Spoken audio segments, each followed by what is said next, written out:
Kilometre का area cover कर satellite से पूरा यूपी एसडीआरएफ एसपी हैं एसडीआरएफ। आपके बच्चे कौन हैं? आपदा मित्र योजना है सर। पूरे देश में सर 1 लाख बोलने इनको बचाव के 15 आइटम की किट दी जाती है। 12 दिन की इनकी आवासीय प्रशिक्षण होता है सर। बच्चे बहुत सुंदर। कहाँ घर है? लखनऊ में। ट्रेनिंग लिया? कलागरा भी कहते हैं सर। ये पुस्तक सभी बच्चों को एक पुस्तक दी जाती है। कंपटीशन भी होता है इसका स्कूलों में। इसका थोड़ा पाठ्यक्रम का हिस्सा बनाइए जी। इनके 12 दिन की ट्रेनिंग होती है सर और बेसिक इक्विपमेंट भी दिया जाता है सर सबको, सारे बच्चों को सर।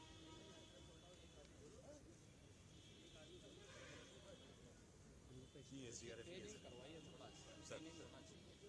ये सारा एसडीआरएफ की इक्विपमेंट है। एसडीआरएफ सारी इक्विपमेंट सर।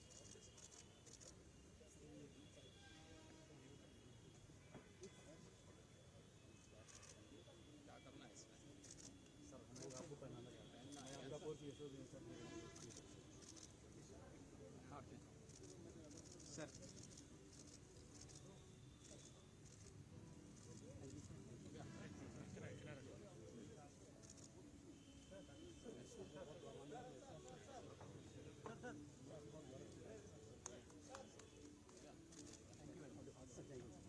महाराज प्रेमचंद सिंह पास कौन है महाराज?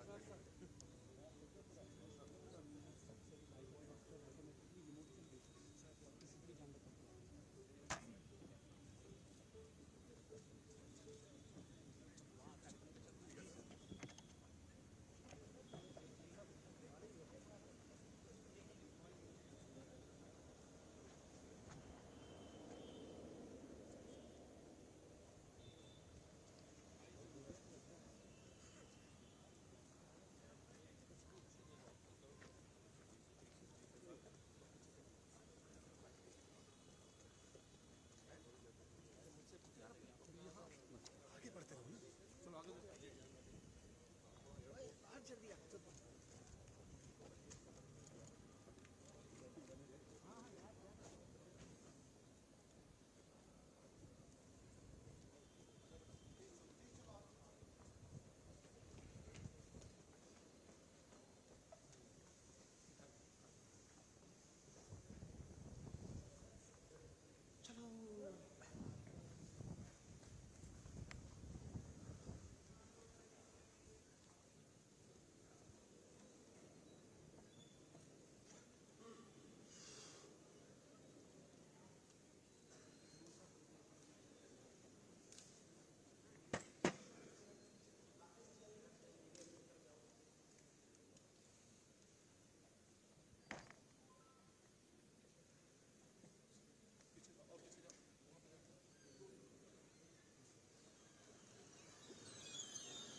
परम आदरणीय माननीय मुख्यमंत्री जी उत्तर प्रदेश का शासन का स्वागत कर हृदय से आभार प्रकट करते हैं कि आपकी गरिमा में उपस्थिति में राज्य आपदा प्रबंधन प्राधिकरणों का तृतीय क्षेत्रीय सम्मेलन आयोजित किया जा रहा है। उत्तर प्रदेश राज्य के लिए यह सौभाग्य का विषय है कि भारत सरकार द्वारा इस क्षेत्रीय सम्मेलन के आयोजन में प्रदेश को चुना गया है। आज इस क्षेत्रीय सम्मेलन में 9 राज्यों के आपदा प्रबंधन विभागों से जुड़े हुए वरिष्ठ अधिकारीगण उपस्थित हैं। मैं अनुरोध करती हूँ माननीय उपाध्यक्ष राज्य आपदा प्रबंधन प्राधिकरण केंद्र साथी सरकार कि माननीय मुख्यमंत्री जी को कृपया स्मृति चिन्ह भेज कर स्वागत करें।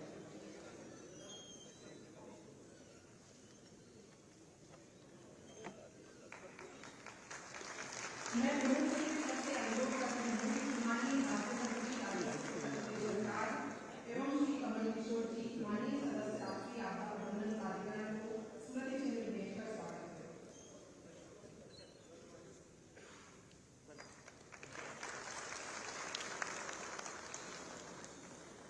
मैं राष्ट्रीय आपदा प्रबंधन प्राधिकरण के संयुक्त सचिव policy and plan Shri Kunal Satyarthi ji से अनुरोध करती हूँ कि आकर कृपया शुभारंभ भाषण देने के लिए।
मैदानी इलाकों के राज्य आपदा प्रबंधन प्राधिकरण के तीसरे 2 दिवसीय क्षेत्रीय सम्मेलन में भाग लेने के लिए अपने व्यस्त कार्यक्रम से समय निकाला और सत्र के दौरान उद्घाटन भाषण देने की सहमति दी। उत्तर प्रदेश सरकार आपके क्रियाशील नेतृत्व में आपदा जोखिम प्रबंधन के क्षेत्र में उल्लेखनीय प्रयास और पहल कर रहा है। हमें विश्वास है कि आपदा जोखिम प्रबंधन से संबंधित मुद्दों, चाहे वह बाढ़ हो, चाहे सूखा या फिर बिजली गिरना, लू या शीतलहर या भूकंप या नदियों द्वारा भूमि कटाव हो, सभी मुद्दों के रोकथाम के प्रति आपका समर्पण और प्रतिबद्धता इस सम्मेलन में उपस्थित हम सभी के लिए एक मार्गदर्शक और प्रेरणा स्रोत होगा। मैं उत्तर प्रदेश के मंत्री श्री अनूप प्रधान जी, प्रमुख सचिव आपदा प्रबंधन और उपाध्यक्ष SDMA यूपी के नेतृत्व में उत्तर प्रदेश सरकार के प्रति हार्दिक आभार व्यक्त करता हूं, जिन्होंने राष्ट्रीय आपदा प्रबंधन प्राधिकरण NDMA के सहयोग से लखनऊ उत्तर प्रदेश में भारत गंगा के मैदानी इलाकों के राज्य आपदा प्रबंधन प्राधिकरणों के इस तीसरे क्षेत्रीय सम्मेलन की मेजबानी और आयोजन के लिए तत्परता से सहमति व्यक्त की है। मैं इस सम्मेलन में भाग लेने के लिए 9 राज्यों एवं केंद्र शासित प्रदेशों के सभी प्रतिनिधियों और भागीदारों और उत्तर प्रदेश के सारे अधिकारियों और कर्मचारियों, 16 संस्थानों संगठनों के वरिष्ठ वैज्ञानिकों और अधिकारियों को और देश भर से आए आपदा प्रबंधन विशेषज्ञों का भी स्वागत करता हूं। माननीय प्रधानमंत्री श्री नरेंद्र मोदी जी ने आपदा जोखिम न्यूनीकरण पर 3 से 5 नवंबर 2016 को नई दिल्ली में आयोजित एशियाई मंत्री स्तरीय सम्मेलन के दौरान आपदा जोखिम न्यूनीकरण की दिशा में नए सिरे से प्रयास करने के लिए 10 सूत्री एजेंडे का रेखांकित किया था। एजेंडे का बिंदु 8 स्थानीय क्षमता और पहल का निर्माण करना है। माननीय प्रधानमंत्री जी के दृष्टिकोण को सामान्य रूप से और विशेष रूप से एजेंडा के बिंदु संख्या 8 को पूरा करने के लिए NDMA और SDMA के बीच प्रभावशाली समन्वय के माध्यम से एवं प्रभावी आपदा जोखिम न्यूनीकरण और आपदाओं के प्रबंधन की दिशा में राज्य और स्थानीय स्तर पर क्षमता निर्माण के लिए और विभिन्न SDMA के बीच सामूहिक सीख को बढ़ावा देने के लिए NDMA प्रतिबद्ध है। यह सम्मेलन सभी 9 SDMA को अपने सर्वोत्तम अभ्यासों, सीखे गए सबकों को साझा करने और अपने राज्यों, केंद्र शासित प्रदेशों में आपदा प्रबंधन से संबंधित अन्य मुद्दों पर चर्चा करने के लिए एक मंच प्रदान करेगा। आपदाओं के क्षेत्र में कार्य कर रहे 16 वैज्ञानिक संस्थानों और संगठनों और अन्य हितधारकों की आपदा जोखिम न्यूनीकरण के क्षेत्र में वैज्ञानिक हस्तक्षेपों को साझा करेंगे। इससे राज्य की क्षमता में वृद्धि होगी, SDMA के बीच परस्पर सीखने और SDMA NDMA की साझेदारी को मजबूत बनाने में मदद मिलेगा। मुझे आशा है कि इस 2 दिवसीय सम्मेलन के दौरान सभी हितधारकों के बीच लाभदायक चर्चा होगी, जिसके परिणाम स्वरूप भारत के गंगा के मैदानी इलाकों के राज्यों और केंद्र शासित प्रदेशों में आपदा जोखिम प्रबंधन के मुद्दों को हल करने के लिए कई महत्वपूर्ण निष्कर्ष निकलेंगे और कई महत्वपूर्ण निर्णय लिए जाएंगे। अंत में मैं माननीय मुख्यमंत्री जी का एवं उत्तर प्रदेश के सभी अधिकारियों का, NDMA के सभी सदस्यों का, सभी अधिकारियों का एवं सारे 9 राज्यों के और संस्थानों के अधिकारियों का अभिनंदन करता हूं, स्वागत करता हूं। जय हिंद। अब मैं अनुरोध करती हूं राष्ट्रीय आपदा प्रबंधन प्राधिकरण के माननीय सदस्य सचिव श्री कमल किशोर जी का कि कृपया अपना विशिष्ट उद्बोधन देने की कृपा करें।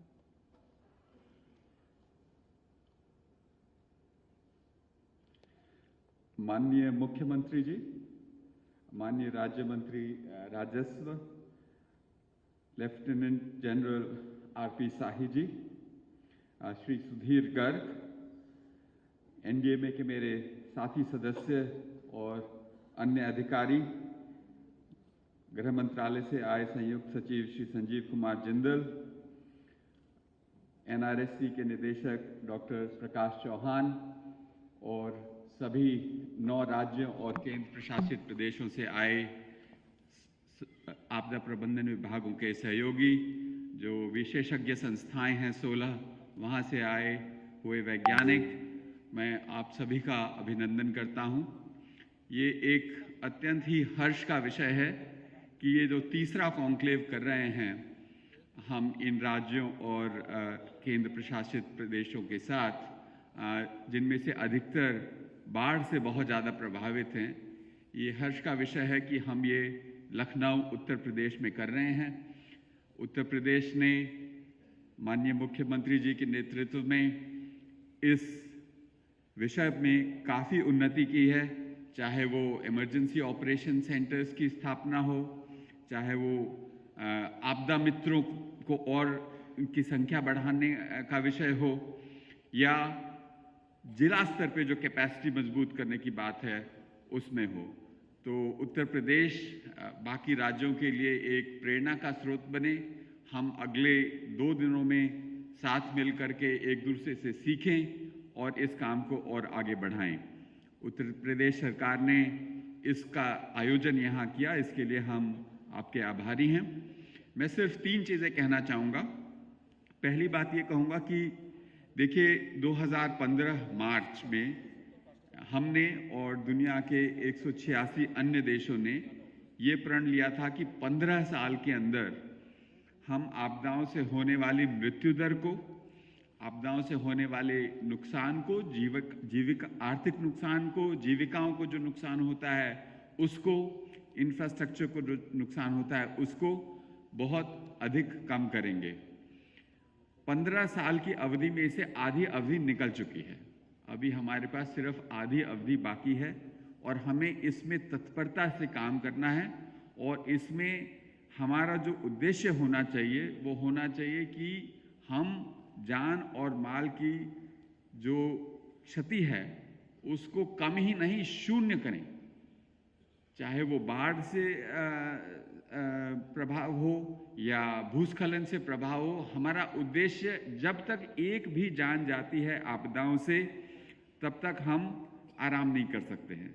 हमारा उद्देश्य 0 होना चाहिए। हमने काफ़ी प्रगति की है पिछले कुछ सालों में, लेकिन हम इससे संतुष्ट नहीं रह सकते। हमारे प्रधानमंत्री, हमारे गृह मंत्री बार बार इस बात का आह्वान करते हैं कि आप जो आपने अचीव किया है आप उससे संतुष्ट नहीं रह सकते, उससे और आगे जाना है। कुणाल जी ने बात की प्रधानमंत्री जी के 10 सूत्री एजेंडा की आपदा प्रबंधन के संबंध में। तो दूसरा पॉइंट मैं ये कहना चाहूँगा कि अगर हम इसको नुकसान को कम करना चाहेंगे तो इसके लिए सबसे ज़रूरी ये है कि स्थानीय स्तर पे, जनपदों के स्तर पे, ब्लॉक के स्तर पे, हर एक ग्राम में हमारी कैपेसिटी मजबूत हो। और इस संदर्भ में ये हर्ष का विषय है कि इस कार्यक्रम में उत्तर प्रदेश के कई जनपदों से अधिकारी यहाँ आए हैं। हमें उनकी बात सुनने का अवसर मिलेगा, कैसे वो अपने काम को आगे बढ़ा रहे हैं, उनकी क्या चुनौतियाँ हैं, हम उनको कैसे सहयोग दे सकते हैं, इस बारे में हमें उनसे सीखने को मिलेगा। और तीसरी बात मैं ये कहना चाहूँगा कि हमने डिज़ास्टर रिस्पॉन्स के क्षेत्र में काफ़ी उन्नति की है। हमारे यहाँ NDRF है, उत्तर प्रदेश जैसे राज्यों में बहुत ही सशक्त SDRF भी है, लेकिन हमें अभी डिज़ास्टर रिस्पॉन्स से आगे जाकर के डिज़ास्टर मिटिगेशन करना है। हमें आपदाओं को होने से ही रोकना है, हमें आपदाओं की रोकथाम करनी है। इसके लिए भारत दुनिया के उन चुनिंदा देशों में से है, मेरे ख्याल से 5 से ज़्यादा देश ऐसे नहीं हैं जहाँ पे एक नेशनल लेवल का डिज़ास्टर मिटिगेशन फंड है। इसकी गृह मंत्रालय ने और राष्ट्रीय आपदा प्रबंधन प्राधिकरण ने इसके लिए दिशा निर्देश जारी कर दिए हैं। तो अब हमारे पास आपदाओं की रोकथाम के लिए काम करने में कोई व्यवधान है, ऐसा कोई बहाना नहीं बचा है। अब हमारे पास वित्त राशि भी उपलब्ध है रोकथाम करने के लिए। तो आपके साथ हम काम करना चाहेंगे कि कैसे NDA में आपको सपोर्ट करे, कैसे गृह मंत्रालय आपको सपोर्ट करे, और जो यहाँ पे विशेषज्ञ संस्थान हैं कैसे आपको सपोर्ट करें कि हम इससे होने वाले नुकसान को, आपदाओं से होने वाले नुकसान को कम करें और आपदाओं के होने से पहले मिटिगेशन पे काम करें। हम ऐसे शहर बनाएं, ऐसे गांव बनाएं, ऐसी हमारी लैंड यूज प्लानिंग हो जिससे कि हम फ्लड से होने वाले नुकसान को, भूस्खलन से होने वाले नुकसान को कम कर सकें। आज का दिन और कल का दिन बहुत ही महत्वपूर्ण है। हम अपना यहाँ पूरा समय दें, पूरा ध्यान दें, एक दूसरे की बातें सुनें और मिलके देश को आपदाओं से सुरक्षित बनाने का एक रास्ता निकालें। इन्हीं शब्दों के साथ बहुत बहुत धन्यवाद। जय हिंद।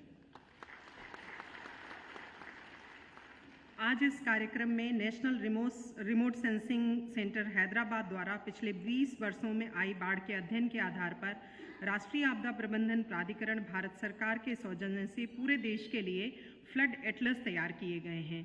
तो आज मैं माननीय मुख्यमंत्री जी एवं मंचासीन समस्त अतिथिगण तथा कर्नल केपी सिंह सलाहकार एनडीएमए एवं श्री रविकेश कुमार जी वित्तीय सलाहकार एनडीएमए से अनुरोध करती हूं कि कृपया फ्लड एटलस का अनावरण करने का कष्ट करें।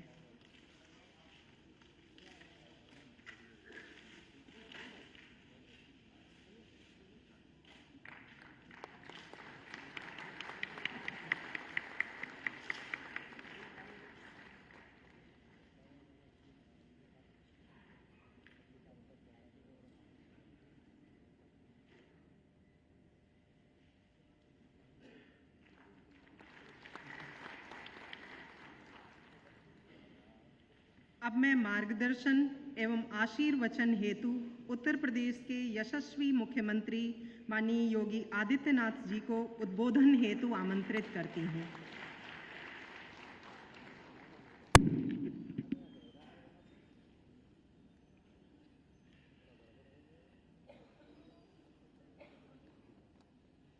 एनडीएमए भारत सरकार द्वारा आयोजित राज्य आपदा प्रबंधन प्राधिकरणों के इस तृतीय क्षेत्रीय सम्मेलन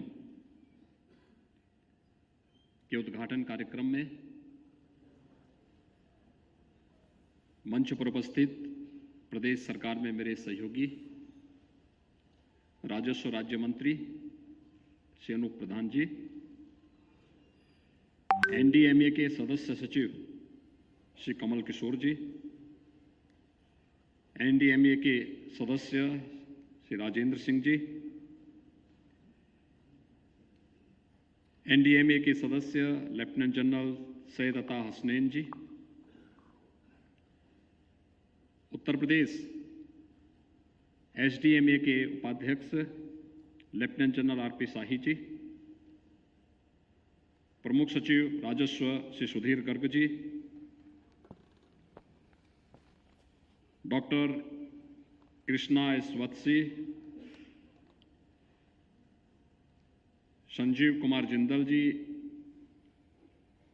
कुणाल सत्यार्थी जी, डी प्रकाश चौहान, डॉक्टर प्रकाश चौहान जी और उत्तर प्रदेश शासन के प्रमुख सचिव गृह श्री संजय प्रसाद जी,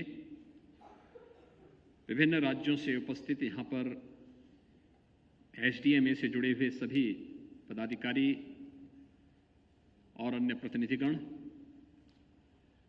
उत्तर प्रदेश राज्य के आपदा विभिन्न जनपदों में तैनात आपदा मित्र और उपस्थित अन्य भाइयों बहनों, 2 दिवसीय इस तृतीय क्षेत्रीय सम्मेलन के उद्घाटन कार्यक्रम में मुझे आप सबके बीच में आकर के अत्यंत प्रसन्नता की अनुभूति हो रही है कि एनडीएमए के मार्गदर्शन में उत्तर भारत के 9 ऐसे राज्य जो किसी न किसी प्रकार की आपदा से कम या ज़्यादा प्रभावित रहते हैं, उनका यह क्षेत्रीय सम्मेलन आज यहाँ उत्तर प्रदेश की राजधानी लखनऊ में आयोजित किया गया है। मैं इस अवसर पर आप सभी विभिन्न राज्यों से आए हुए अतिथियों का, एसडीएमए से जुड़े हुए पदाधिकारी और अन्य प्रतिनिधियों का उत्तर प्रदेश शासन की ओर से हृदय से आप सबका मैं स्वागत करता हूं। 2 दिवसीय यह क्षेत्रीय सम्मेलन अत्यंत महत्वपूर्ण होगा क्योंकि उत्तर प्रदेश जैसे राज्य में सम्मेलन आयोजित हो रहा है और देश की आबादी का सबसे बड़ा राज्य होने और क्षेत्रफल के दृष्टि भी देश के अंदर एक बड़े राज्यों में होने के कारण उत्तर प्रदेश के सामने आपदा से संबंधित चुनौतियां भी उसी प्रकार की हैं। मेरा यह मानना है कि अगर समय से प्रशिक्षण और जागरूकता के कार्यक्रम चलाए जाए, बचाव के उचित उपाय किए जाएं, तो आपदा से होने वाले किसी भी नुकसान को न्यूनतम लाने में हमें सफलता प्राप्त हो सकती है। और हम सब आभारी हैं प्रधानमंत्री मोदी जी के, जिन्होंने इस संवेदनशील प्रश्न को ध्यान में रख करके एनडीएमए को और सक्रिय करते हुए एक अच्छी शुरुआत की है। उनकी अच्छी ट्रेनिंग तो हो ही, साथ साथ जनपद स्तर पर आपदा मित्रों की तैनाती भी हो। बहुत सारी चीजें ऐसी हैं जिस पर कार्य किया जा सकता है। जैसे आपके सामने मैं एक उदाहरण देता हूं, बाढ़ जैसी आपदा, ऐसा नहीं कि उसको नियंत्रित न किया जा सकता। कुछ तो वास्तव में प्राकृतिक हैं और कुछ मानव निर्मित भी हैं। अगर नदी के कैचमेंट एरिया में अनावश्यक बस्तियां बसेंगी तो आपदा अपना विकराल रूप धारण करेगी ही करेगी। लेकिन अगर हमने ईमानदारी के साथ उस आपदा पर नियंत्रण करने के लिए कुछ कार्यक्रम प्रारंभ किए तो उस पर नियंत्रण भी संभव है। उत्तर प्रदेश का मैं एक उदाहरण देता हूं। उत्तर प्रदेश प्रकृति और परमात्मा की कृपा का प्रदेश है और उत्तर प्रदेश में बाढ़ की स्थिति को अगर आप देखेंगे तो 2 महीने के अंतराल में अलग अलग क्षेत्रों में बाढ़ आती है। मैं विगत वर्ष भी देख रहा था, इस वर्ष भी देख रहा था। विगत वर्ष पहले हमारे उत्तर से जुड़े हुए जनपदों में बाढ़ आई थी, जो नेपाल से सटे हुए जनपद हैं, और उसके बाद फिर गंगा और यमुना के तटवर्ती क्षेत्रों में बाढ़ उन क्षेत्रों में देखने को मिली थी। इस वर्ष इसका उल्टा था। इस बार पहले गंगा और यमुना से सटे हुए जनपदों में, जिन जनपदों से गंगा नदी और यमुना नदी गुजरती है, उन जनपदों में पहले बाढ़ आई और उसके बाद में फिर नेपाल से सटे हुए जनपदों में।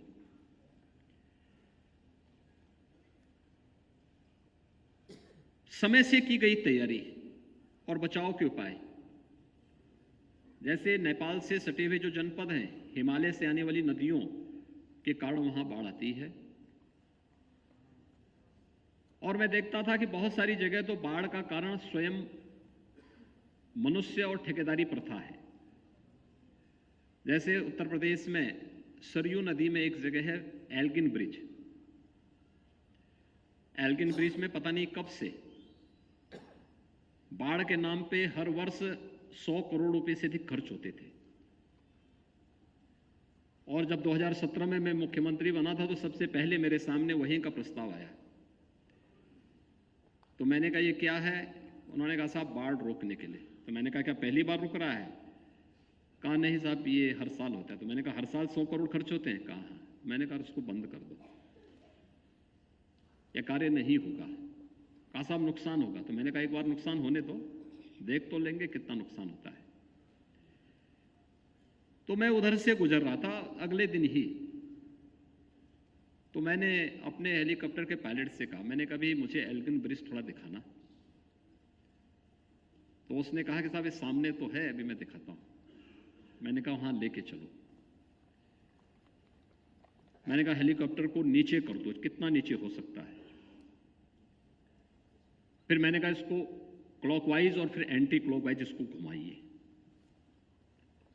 और ले जाओ। पहले नज़दीक ले लो, फिर उसको घुमाते घुमाते 12-15 किलोमीटर के दायरे तक इसको मुझे लेके चलो। उसने घुमाने के बाद फिर मैं अपने गंतव्य की ओर आगे बढ़ा। सायंकाल वापस आ रहा था तो आते समय मैंने मैसेज कर लिया था कि मैं यहाँ पे बाढ़ से संबंधित विभाग के साथ शाम को बैठक करूँगा, और वे मेरे सामने एल्गिन ब्रिज से संबंधित फाइल को भी लेकर के आएंगे। मैं सायंकाल जब वापस आया था तो मैंने इन लोगों से कहा, मैंने कभी मुझे बताओ कि जो एल्गिन ब्रिज का प्रस्ताव है क्या है। उन्होंने कहा साहब यह है, इससे 2 जनपद खासतौर पर गोंडा, बहराइच और इधर बाराबंकी, 3 जनपद बुरी तरह प्रभावित होंगे। तो मैंने कहा इसके अलावा वहां पर कुछ और विकल्प नहीं है। उन्होंने कहा नहीं। मैंने कहा एक बात बताओ, वहां पे नदी काफी चौड़ी है, अगर हम नदी को वहां पे ड्रेजिंग करें और ड्रेजिंग करके नदी को चैनलाइज कर लें तो मैं मानता हूं कि इसका समाधान हो सकता है। उन्होंने कहा साहब देखिए, एक तरफ हम करेंगे तो उधर गोंडा के लोग विरोध करेंगे, इधर बाराबंकी के लोग विरोध करेंगे। मैंने कहा बीच में ले लीजिए ना। मैंने कहा ड्रेजर कहीं किराए पे आपको मिल सकता, लीजिए। तो विभाग ने कहा साहब हमारे पास 2 ड्रेजर हैं। मैंने कहा कभी उपयोग हुए? कहा नहीं। तो मैंने कहा क्यों खरीदे गए थे? अगले 1 सप्ताह के अंदर ड्रेजर वहां पहुंचे। 12 से 15 किलोमीटर लंबा एक चैनल बनाया गया बीच में, और पूरी नदी वहां पर उसके साथ जुड़ गई। 100 करोड़ रुपए जहां खर्च होने थे, पहले वर्ष मात्र 5 करोड़ रुपए में हम उस समस्या का समाधान किए। और आज यानी आप देख रहे होंगे पिछले 5 वर्षों में, 5.5 वर्षों में इस बार भी 8 लाख क्यूसिक वाटर सरयू नदी में जा रहा था, लेकिन उन क्षेत्रों में नदी को चैनलाइज करने के बाद बाढ़ की समस्या का स्थायी समाधान हो गया। उत्तर प्रदेश में 2017 के पहले 38 जनपद थे जो बाढ़ से प्रभावित होते थे। अगर मैं विगत वर्ष की बात करूं तो ये मात्र 4 जनपदों तक सीमित हो गया है। प्रबंधन और उसके साथ नेक नियति, यह एक संबंधित विभाग से जुड़ी हुई, और दूसरा समय पर किए गए प्रयास। एनडीआरएफ और एसडीआरएफ यूपी के अंदर कार्य कर रही है। एनडीआरएफ वाराणसी और गाजियाबाद में काम कर रही है। एसडीआरएफ की 3 बटालियन हम लोगों ने 2017 में गठित की थी, और उनकी अच्छी ट्रेनिंग देने के साथ ही उस कार्यक्रम को आगे तो बढ़ाया गया है। पीएससी की 17 ऐसी कंपनियां हम लोगों ने गठित की हैं जो फ्लड यूनिट के रूप में और आपदा के समय में कहीं भी राहत कार्य करने के लिए सदैव तत्पर रहती हैं, और वह भी उत्तर प्रदेश के अंदर वर्तमान में चल रहा है। और मैं सदैव से इस बात को मानता रहा हूं कि हम लोग देखते थे बचपन में, जब स्कूल कॉलेजेस में हम लोग पढ़ते थे तो स्कूली पाठ्यक्रम का हिस्सा होता था आपदा से संबंधित विषय, और आपदा से संबंधित इन विषयों पर काफी चर्चाएं होती थी। बताया जाता था भूकंप आना है तो भूकंप के समय घर के अंदर जाने की बजाय घर के बाहर निकलो, कहां पे खड़ा होना, कैसे सुरक्षित रह सकते हैं, आग लग गई हो तो कैसे बचाव करना है, बाढ़ के समय हमें क्या करना चाहिए। पाठ्यक्रम से सारे विषय हटा दिए गए। एक अच्छी शुरुआत है आपदा मित्रों की तैनाती और उनके ट्रेनिंग के कार्यक्रम, और मुझे लगता है इसको बड़े पैमाने पर आगे बढ़ाने के साथ साथ स्कूली पाठ्यक्रम और उन बच्चों की ट्रेनिंग ग्राम पंचायतों के इसके साथ जोड़ना है। दूसरा, मैंने एसडीएमए के सामने एक बात और कही थी। आकाशीय बिजली से उत्तर प्रदेश के अंदर बड़े पैमाने पे मौतें होती हैं, और वह भी आप देखते होंगे कि आकाशीय बिजली से जो भी मौतें होती हैं उसमें 75 से 90% मौतें हमारे 2 जनपदों में होती हैं, मिर्जापुर और सोनभद्र जनपद में। इन दोनों जनपदों में मौतें होती हैं। अर्ली वार्निंग सिस्टम वहां लगाना, और ये संभव है, तकनीक आज विकसित हो चुकी है। इस दिशा में प्रयास करते हुए हम लोग बड़े पैमाने पर जनहानि को रोक सकते हैं और इस दिशा में एसडीएमए उत्तर प्रदेश कार्य कर रहा है। और मैं विश्वास के साथ कह सकता हूं कि कहीं भी आकाशीय बिजली गिरने से होने वाली जनहानि को रोकने के लिए आने वाले समय में कम से कम 4 से 6 घंटे पहले अगर हम उस क्षेत्र में सायरन बजाने या वहां पर कोई और अलर्ट उन लोगों को हम देने की कोई व्यवस्था कर सकते हैं तो बड़े पैमाने पे मौतें रोकी जा सकती हैं। एक दिन तो 2 वर्ष पहले की घटना है, आपने देखा होगा, जब एक ही दिन में लगभग 85 लोगों की मौत हुई थी, जिसमें से 35 यूपी के थे और शेष बिहार के अंदर भी घटना उसी दिन घटित हुई थी। एक साथ आकाशीय बिजली से मौतें हुई थी। ये बड़े पैमाने पे होती है और उसमें से जो मौतें हुई थी सब मिर्जापुर और सोनभद्र में मौतें हुई थी। बुंदेलखंड में 1-2 थी, लेकिन ज्यादातर ये उसी क्षेत्र में हुई थी और बिहार के अंदर भी 1-2 जनपदों के अंदर ये घटनाएं घटित हुई थी। अग्नि से जुड़ी हुई, अग्निकांड से जुड़ी हुई घटनाओं को भी ध्यान में रख करके हम इसके बारे में बहुत अच्छा कार्य कर सकते हैं और इसको सभी को जोड़ना चाहिए। दूसरा, जब हम आपदा की बात करते हैं तो भारतीय मनीषा ने इसको 3 भागों में विभाजित किया है। एक को आधिदैविक के रूप में माना है, जिसको हम दैवीय आपदा मान लेते हैं, जिसको आप आपदा मान लेते हैं। एक आदि भौतिक है, किसी हिंसक प्राणी के द्वारा किया जाने वाला नुकसान। आप देखते होंगे कि हमारे जो नेपाल से सटे हुए क्षेत्र हैं, जहां पे हमारी सेंचुरीज हैं, उसके आसपास अक्सर जंगली जानवरों के हमले से मनुष्य और जंगली जानवरों के आपसी द्वंद्व के कारण बहुत बार जनधन की हानि होती है। उसको भी हम लोगों ने प्रदेश के अंदर आपदा की श्रेणी में डाला है। तीसरा है आध्यात्मिक, जो किसी भी शारीरिक और मानसिक व्याधि के कारण नुकसान होता है। कोरोना कालखंड में आपने देखा होगा, कोरोना इस सदी की सबसे बड़ी महामारी थी, हजारों मौतें हुई। दुनिया के अंदर एक वायरस ने, एक अदृश्य वायरस ने पूरी दुनिया को लिटा के रख दिया, बांध दिया। और उस दौरान समय से लिए गए निर्णय और समय पर की गई कार्रवाई के बेहतर परिणाम रहे हैं। भारत का कोविड प्रबंधन दुनिया के अंदर एक मॉडल के रूप में देखा गया, क्योंकि प्रधानमंत्री मोदी जी के नेतृत्व में समय समय पर जो निर्णय लिए जाते रहे और स्वयं पूरे अभियान को उन्होंने स्वयं लीड किया, परिणाम भारत के पक्ष में था। दुनिया के तमाम विकसित देश जिनका नेतृत्व उन्हें लीड नहीं कर पाया, वे पिछड़ते हुए दिखाई दे, वहां लाखों की संख्या में मौतें होती हुई दिखाई दी। सड़क दुर्घटना इसमें से एक चुनौती हम सबके सामने है। मुझे बताते हुए एक बहुत दुखद सच है कि उत्तर प्रदेश में मार्च 2020 से लेकर के आज की तिथि तक 23,631 कुल मौतें कोविड महामारी से हुई। लेकिन पिछले 2.5 वर्ष के अंदर कोरोना जैसी महामारी ने, जिसने पूरी दुनिया को पस्त कर दिया था, उस महामारी से मौतें होती हैं 23,600 और सड़क दुर्घटना में अकेले उत्तर प्रदेश में प्रतिवर्ष 22,000 से अधिक मौतें होती हैं। एक बहुत बड़ी चुनौती है हम सबके सामने।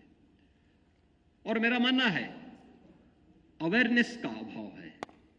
सड़क इंजीनियरिंग की कुछ जगह कमी हो सकती है, लेकिन अवेयरनेस भी इसमें कहीं ना कहीं, लोग हेलमेट पहन के नहीं चलेंगे, सीट बेल्ट लगा के नहीं चलेंगे, ओवर स्पीडिंग होगी, शराब पी करके वाहन चलाएंगे। थोड़ी भी हम उन लोगों को इसके बारे में प्रशिक्षित कर लें, थोड़ा भी उनको इसके बारे में जानकारी दिला दें, स्कूल कॉलेजेस के पाठ्यक्रम का हिस्सा बना लें। आपदा मित्र इन सब के साथ साथ इन सभी के बारे में लोगों को अवगत कराना एक हम लोग हैंडबिल बना करके स्कूल में जाकर के इसके बारे में बताना प्रारंभ कर लेंगे तो व्यापक पैमाने पे होने वाली जन और धन की हानि को रोका जा सकता है। मुझे प्रसन्नता है कि 2 दिनों के तक इन 9 राज्यों से जुड़े हुए सभी अधिकारीगण, एनडीएमए और एसडीएमए के सभी अधिकारी और प्रतिनिधिगण अपनी सफलतम जो आपके यहाँ के प्रयोग हैं उन सब पर अध्ययन करेंगे, चिंतन करेंगे, मंथन करेंगे और इन 2 दिनों के अंदर किसी एक ठोस निष्कर्ष पर पहुंच करके किसी भी प्रकार की आपदा से होने वाले जन और धन की हानि को न्यूनतम और फिर 0 स्तर तक पहुंचाने में आप किसी एक निष्कर्ष पर अवश्य पहुंचेंगे और उसका व्यापक लाभ आने वाले समय में देश को प्राप्त होगा। इस विश्वास के साथ इस 2 दिवसीय क्षेत्रीय आपदा प्रबंधन की राज्य स्तरीय इन कॉन्क्लेव के उद्घाटन कार्यक्रम के अवसर पर मैं इस पूरे कार्यक्रम के प्रति अपनी शुभकामनाएं देता हूं। धन्यवाद। जय हिंद।